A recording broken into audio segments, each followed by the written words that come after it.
The self-portrait itself has long history. First painting was done by Van Eyck in about 1833, sorry, in about 1433. And that was really because suddenly mirrors became available in the mainstream. So technology makes these things available. So if you think about a simple thing like a painting, that became available because of mirrors.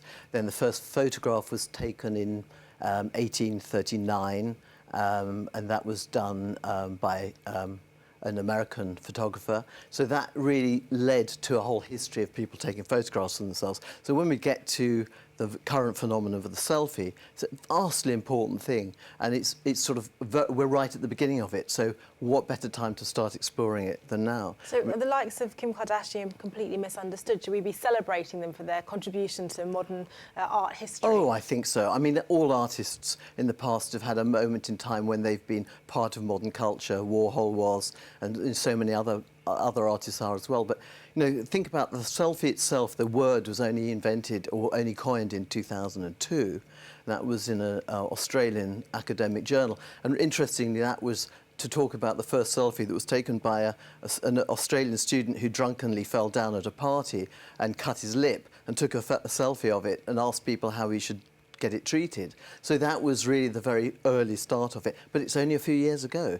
And now we're right into the whole scenario. Selfie was the word of the year in 2013. So it's a modern phenomenon, but there's some wonderful things, and we're just starting to explore it. Talking of exploring it, what can Londoners expect when they visit this exhibit in, I think I'm right in saying, Old Street Station? Yes, it's in Old Street Station. There's an arcade of shops and cafes along when you just come out of Old Street Station, so it's a lovely space.